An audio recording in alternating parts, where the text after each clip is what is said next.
you looking for valuable business advice to reach that 7-figure revenue mark? Do you want actionable tips to properly navigate through every business challenge you encounter along the way? Let Tersh Blissett and Josh Crouch be your guide in getting you to the top here at Service Business Mastery. Tune in as they sit down with world-renowned authors in business, leadership, and personal growth who share valuable insights about management, marketing, pricing, human resources, and so much more. Let their nuggets of wisdom gold guide you in owning a thriving, profitable, and ever-growing business. Here are your hosts, Tersh and Josh.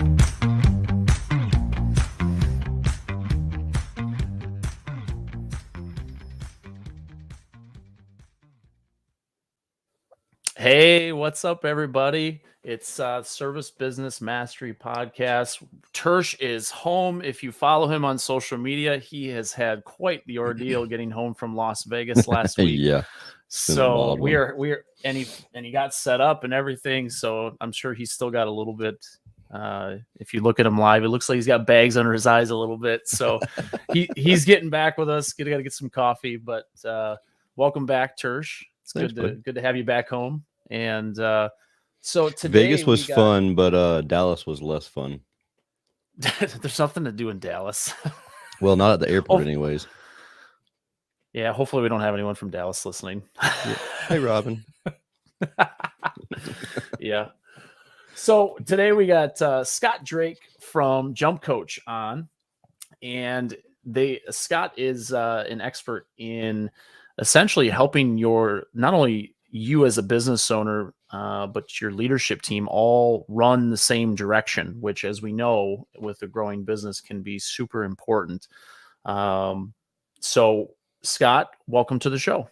Thanks, Tersh. It's good to be here. Good to be here on the show. Yeah, welcome. So Scott, why don't you tell us a little bit about yourself, a little bit about Jump Coach, and what it is you guys specialize in? Yeah, sure. So, again, my name is Scott Drake. I come from a tech background. So I started my career learning computer programming and becoming an expert in that trade. I consider computer programming a trade as much as anything. And spent some time early in my career out at Microsoft. Came back to Kentucky, which is where I'm from. And my boss from Microsoft called about a year later. And he said, "Hey, I'm going out to California to do a startup. Why don't you come out and help me lead this team?" Oh, wow. I said, "Hey, that's great. I'll go do that." And then I get out there, and I was a great computer programmer and a terrible leader. So that became kind of my journey into realizing that leadership is a different job than my skill, and about my 10-year journey to figure that out. So, long story short, I ran a development shop for about 8 years. So I was basically a service business doing software development for other companies, and went back into the corporate world. And about 5 years ago, really started seeing that the leaders coming behind me were making all the same mistakes that I had made. Right. But I didn't have 10 years to watch them wreck my teams while they figured this leadership thing out. Right. So I'm like, there has to be a faster and a simpler way to teach leadership.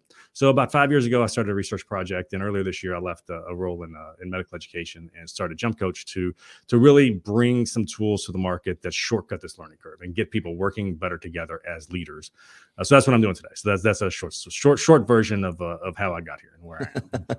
No, it's great. Well, one of the things that I love that you said there is how you came out of the field and went straight into management, and you basically sucked at it. And that sounds like most people in our industry. Yeah, they're really good. They're great technicians. They're great at sales. They're great at so many things. But when it comes to leading a team, leading people, they don't know how to do it. And it's so often that we come out of the field. So service technicians, they see their natural progression as, I'm going to go from a service tech to being a service manager. But for me as a leader, I struggle with that, because if I have a really solid service technician that's generating, call it $100,000 a year, and that's pretty good for a technician, and then they get into the office, now I've lost that $100,000 in revenue. Plus, I have to train a guy that has no idea about leading and being a leader or service manager.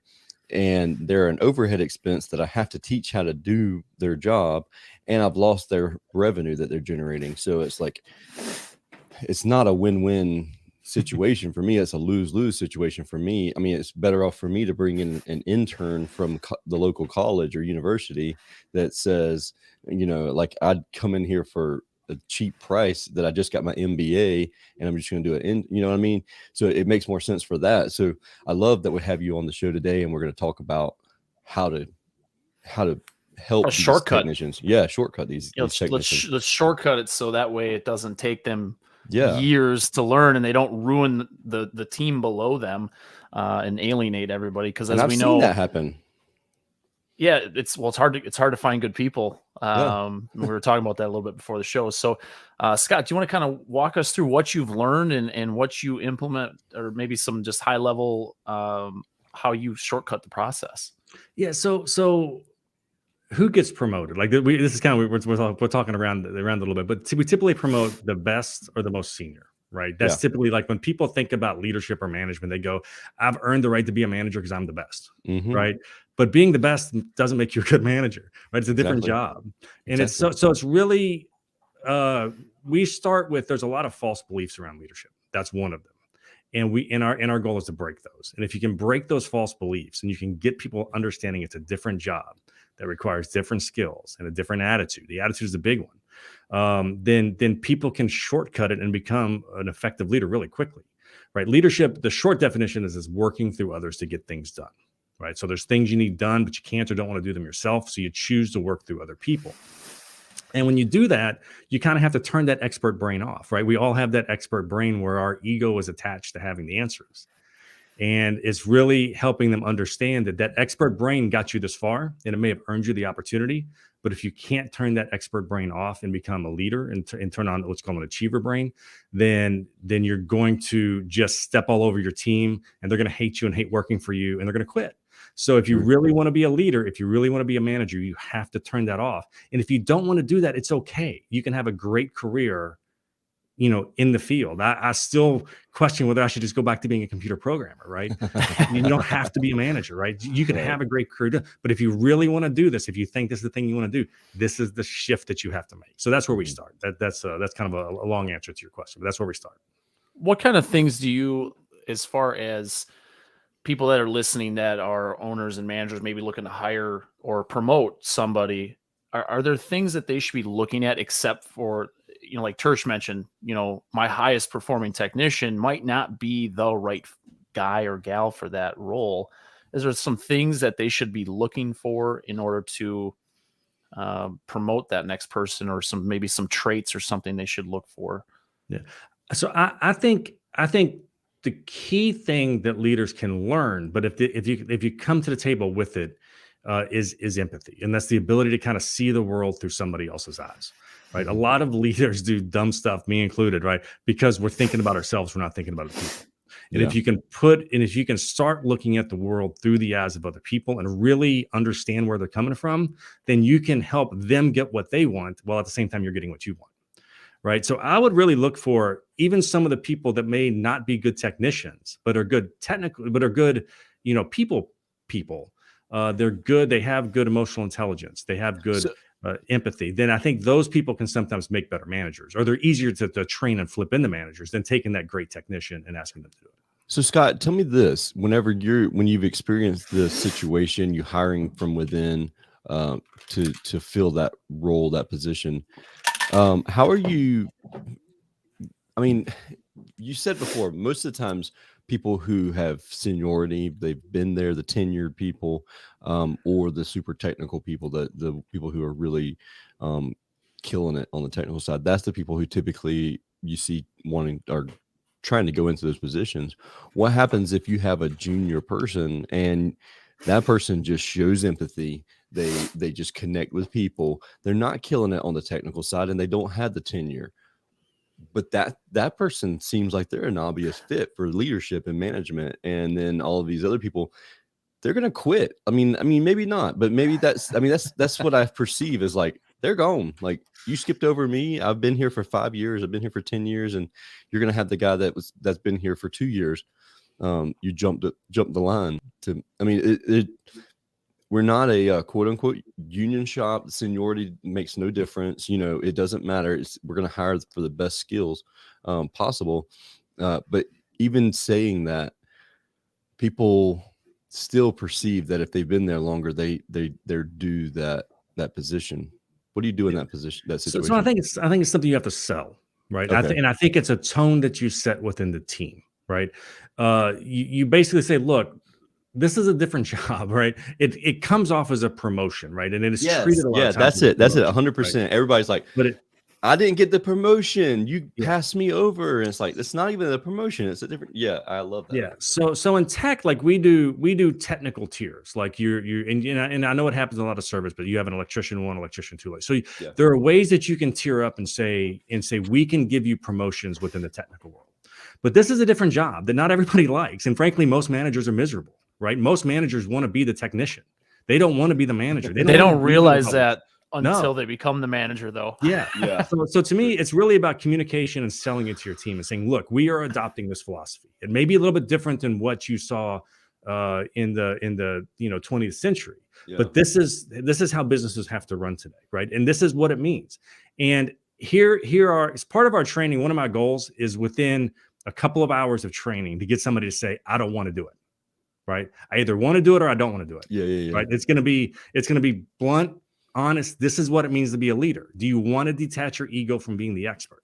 Yes or no?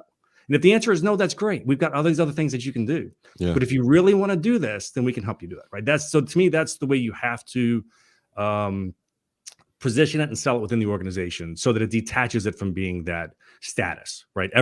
Status is one of the great motivators or demotivators. It's a threat to my status. Right. So you have to detach that status element from it. So I guess what I'm hearing, and I think because a lot of trades businesses are smaller, a lot of times they just have, well, you're a service tech or you're a manager. There's no way to level up. So you're still getting that boost, that motivation, like, hey, I can be a level 1, 2, 3, 4, 5, whatever your levels are, whatever the titles are called.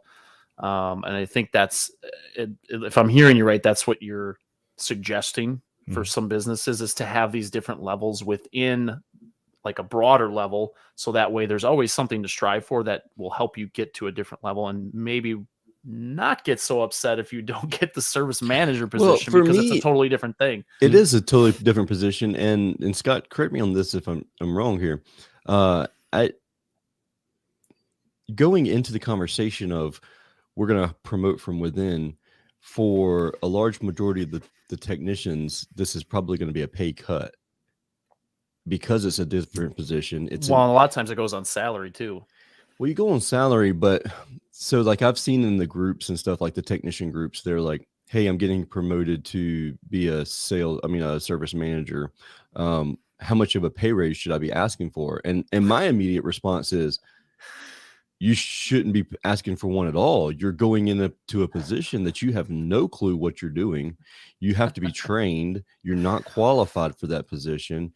If anything, you should be taking a pay cut. You should be making $40,000 a year until you get up to the, you know what you're doing. You're actually leading your team, because essentially you're going to be training for 6 months to a year. And as soon as I've ever told a technician that, they've either one gotten butthurt because they thought they should get a pay raise, or two, they're like, nope, I'm not leaving the field because I make $80,000 a year. I'm not taking a $40,000 a year pay cut for 6 months to learn how to do a new job. Yeah, I agree. My dad was a UPS driver, and he stayed a UPS driver his whole career. He's like, I could have gone into management after a couple of years, and I'm like, nope, I don't want to do it. I'd rather sit and just level up and go through that, right? So I mean, it's just, I think that's a good approach. Okay. So I guess the other thing I'm hearing for anyone that's listening is, it's okay to not become the manager. Just become the best technician you can be. Just continue to improve your skill set. Like, it's not for everybody. And for those that listen, those are our managers that are listening. You probably know what we're saying, because your phone rings all the time, especially on call with 24-hour service with a lot of companies. Your phone rings at night, on the weekends.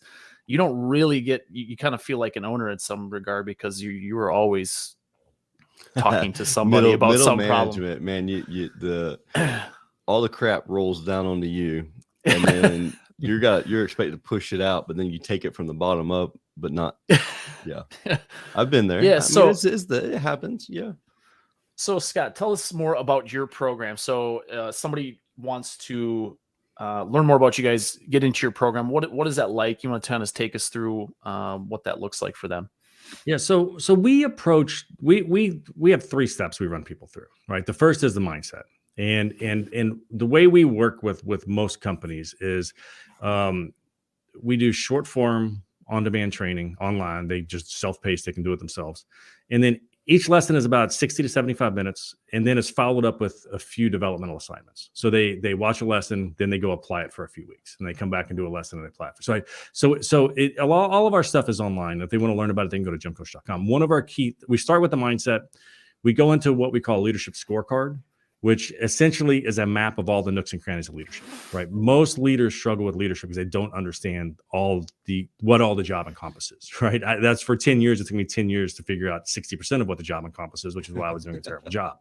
So we explained basically at the very beginning, here is everything the job encompasses. And we actually give them an interactive scorecard that's online that they can go through, and they can do a self-assessment. It takes about 10 or 15 minutes. And it will show them, here's where you're doing really well, and here are your blind spots, right? Here's the things you don't know about that you need to be doing, right? So we teach them mindset, we give them a scorecard, and then we teach them a process of continual self-improvement, right? A leader is always learning. They have to adapt to the changing situation. The work, as we talked about before this, the workforce is changing. Customers are changing. Industries are changing, right?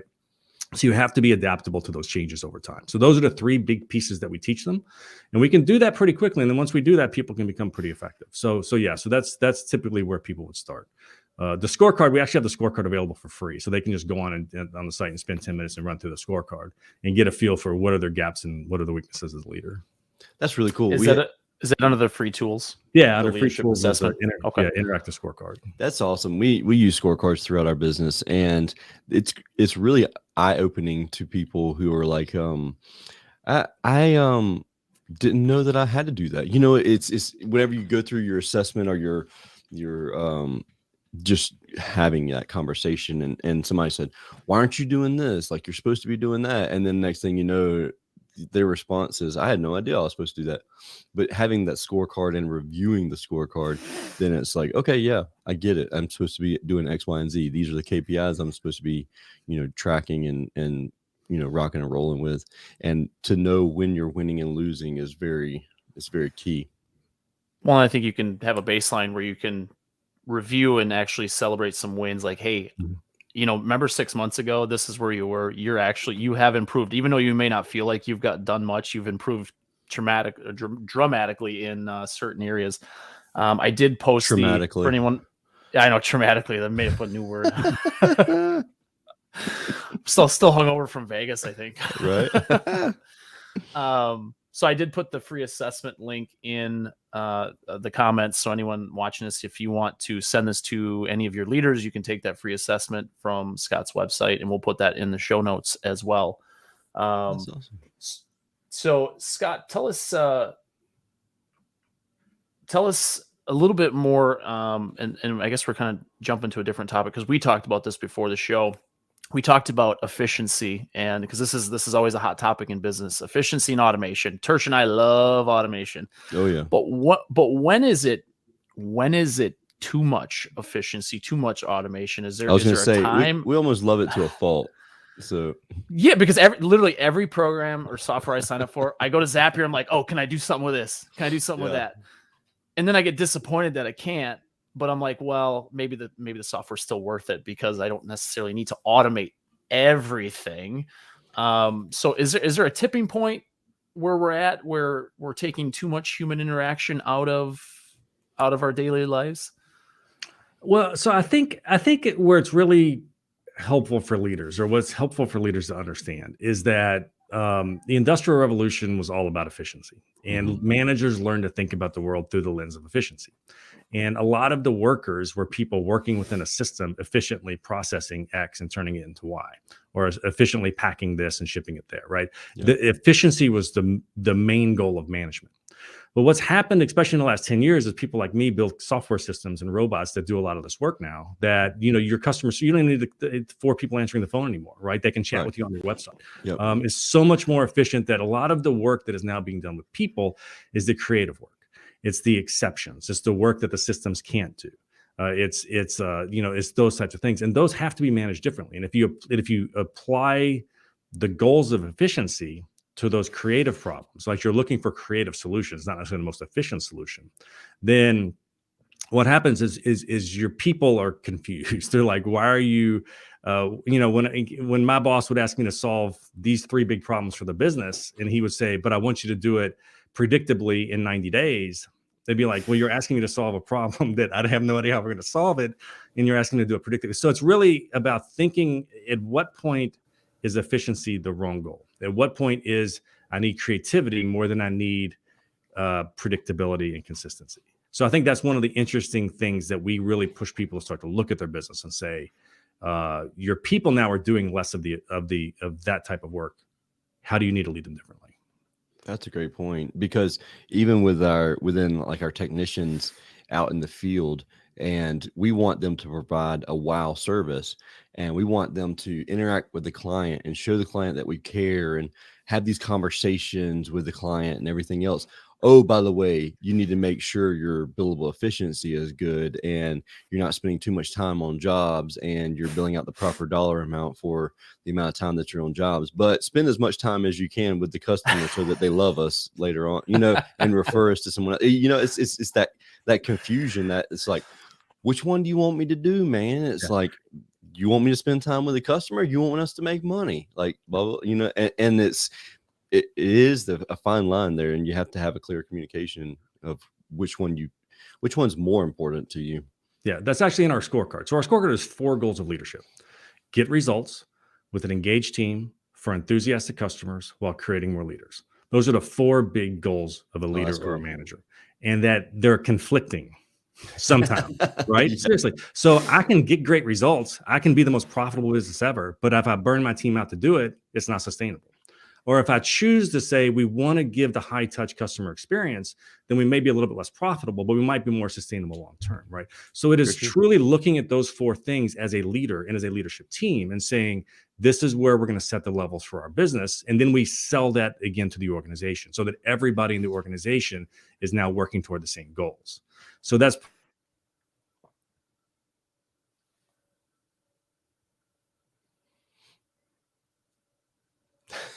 Tersh, are you still there? Oh, Scott, I broke the internet. Yeah, that was that gold. It was like internet broke. No, it's good. No, it really is. I mean, what you were saying there, Scott, because we just came back from 2 different conferences in Vegas. We were at 2 different ones there, and it was you heard so much about efficiency, and we were talking to Patrick, our buddy that buys and sells business. He's a business broker, and we're like, what are these VC companies looking for when they're buying companies? And a lot of times it's that how efficient are you? And you don't, and it takes a lot of the human interaction out of it. So it's like, we're going to sell our business. We need to make sure that we need to have this dollar amount per employee.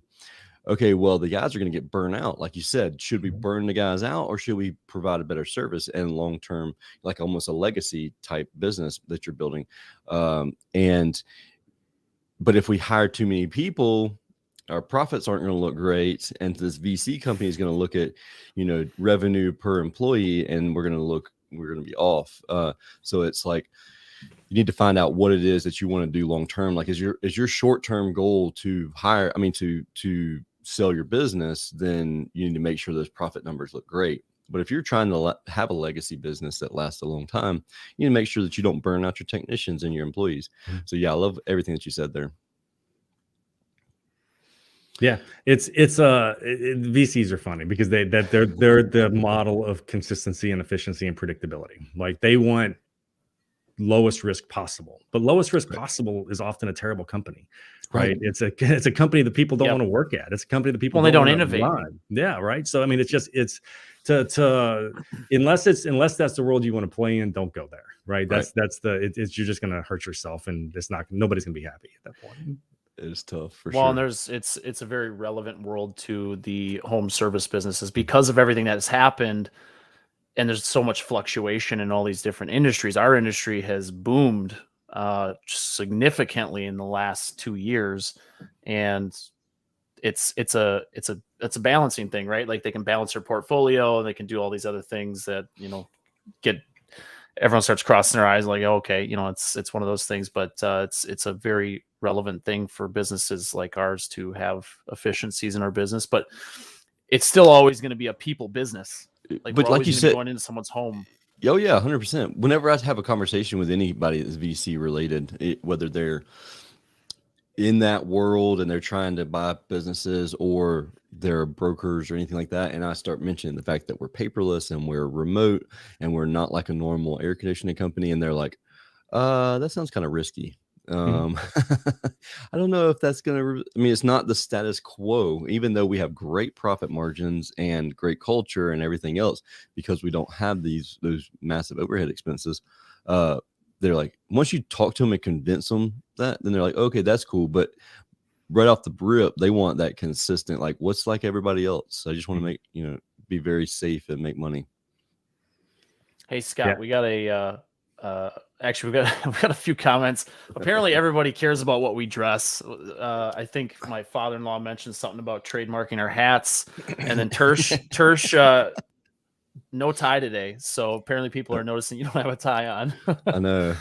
But this one is for you, Scott. So this is, and here's the thing. I think a lot of people are getting into coaching because there's a lot of experience, right? There's a lot of people that have been in certain industries a long time, and they're realizing that there's a lot of problems with leadership, and that's why we're having all these problems with people hiring employees and keeping employees and all this kind of stuff. So as you can see, the question on your screen is, so how do you pick a coach? It seems as though there are a lot of people starting the coaching gig now. So how would you answer that? Well, I think you got to start with what is your goal? What is your challenge? What is the problem you're trying to solve, or the area that you want to improve, right? Because again, one of my favorite questions to ask coaches is, when should somebody hire you? And most of them go, I don't know.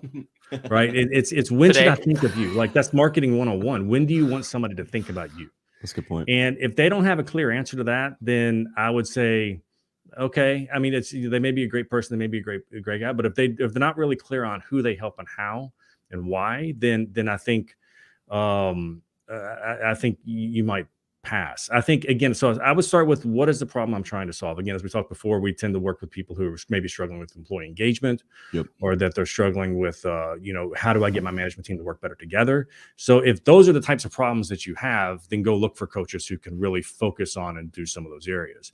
And then it really just comes down to relationships. So just have a conversation. If they're not willing to spend, depends on how if it's a lower dollar value, you can't expect them to spend a couple hours with you before the engagement starts. But if you're going to spend, if you're buying coaching for 5 of your team and they won't spend an hour or 2 with you to really get to know your team and get to know your goals and let you get to know them, then I think that's important. I think you need, if you can, spend some time with them and really understand, can you work well together? Do you all have similar objectives and goals, and can they help you and work towards your goals? So those are the first couple of things I would say is what does their focus match yours, and then do you think you can work well with them? I think the biggest thing, the takeaway that I have from what you just said there, is, what problem does it solve? I think that I believe that everything that we do throughout the day, if we're like Josh and we're doing automation, and if we're going to automate something, should we automate it just to automate it, or are we solving a problem? You know what I mean? Yep. Because sometimes you get into automation and you spend way more time than you actually save by automating it, learning how to freaking automate it, and then it breaks. And and then it becomes fragile. You lose resilience. Yeah, exactly. I mean, I've done that with Airtable and trying to get a social media calendar to automate, and the next thing you know, I hit a button and then everything was broken. I spent 2 days doing it. So it was a huge waste of time. But the problem that we're trying to solve here is X. So we need to make sure we have a coach that specializes in X. Like, don't just hire the one that everyone else has had success with. We've all been guilty of being in a group and having peer pressure. Why are you working with that person? Well, it's because they solved this problem for me, and I have this problem, and they're really good at solving that problem. And not just because they were the cheapest one, or because they were, my buddy's coach. And so I just wanted to sign up for it. So I think that that's a massive thing. Like, just find out who solves the problem that you're having, and don't just hire someone because everybody else is hiring someone. Mm-hmm. I see that as a big, that's the Me Too social media thing, right? Like, oh, well, this guy's big and he's successful. I want to do what he's doing. I'm just going to hire the same coach, but you get different personalities, different management structures. Yep. Like you have to have some real conversations with people that are going to give you some serious truth, not just pat you on the back, be like, yeah, do what I did. Just follow my footsteps and you'll be successful, because we know life doesn't work that way. And if you have multiple problems, which a lot of businesses do, prioritize. Figure out what is your most important, because you may have one coach for one thing and have a completely different coach for your accounting and financials. And maybe you have a third coach for your sales. Like 100%. And I think that you can't be good at everything. Absolutely. You have to pick and choose who's really good at certain things. And I think that employee engagement is going to be right up there. I mean, I believe wholeheartedly employee engagement is going to be your make it or break it type scenario, because unless you're a one-man shop, even then you have to have employee engagement because you have to be engaged. But not having that is really it's gonna really hurt you if you don't pay close attention to the involvement of your team. It's a lot harder to run a business when your employees don't care, don't want to be there. Right. I mean, it's how do you get them to care? How do you get them to want to be there? Right. And that's all about management. So yeah, it's a big factor to the success of any organization, whether it's a for-profit business, a nonprofit, a school, a church, whatever. It is a key. 100%. Well, George liked the advice. He said excellent advice. So Thanks, George, thank you as always for commenting and asking questions. See, we got to give him like a #1 fan T-shirt or something. That's funny. Scott, is there anything that we forgot to ask? And also want to clarify, make sure we know exactly where to send everybody to learn more about you. Yeah, no, I think we've had a good conversation. I think we've covered a lot of the bases. I think, I think it's really important to, as we talked about, detach leadership from status as much as you can, and especially for service businesses. And then to really try to get your leaders working together, from the same playbook. So yeah, if they want to learn more about us, go to jumpcoach.com. Under free tools is that leadership assessment. It takes about 10-15 minutes to go through it. And it will show you again, here's where you're doing well, and here's where maybe you need to do a little bit better. So we find that's a great starting point for people as they're looking to grow and just grow their team of leaders as well. Sweet. Awesome. I added it to the notes there. So if anybody has any questions, y'all don't hesitate to reach out to myself, Scott, Josh. We can definitely get you hooked up and taken care of. Josh, you have anything you want to add to that? No, this is awesome. Employee engagement is always a relevant topic. It's more so, it seems like with every passing day, it's more relevant. So Scott, it was great. It was great having you on to talk about this. I love that you have a free tool for this. People love free tools because they just love to see where they're at. Right. And I think you get that. And hopefully we get some people that go there and just check out where they're at with their leadership assessment, maybe where they can improve, where they're weak, because then you can start figuring out who's the right coach for you based on that assessment. Yep. Absolutely. 100%. Cool, guys. Thank you all again for watching this episode. If you have any questions, don't hesitate to reach out. Until we talk again next time, I hope you have a wonderful and safe day. Thank you again, Scott, for coming on the show. Thanks, guys. See ya.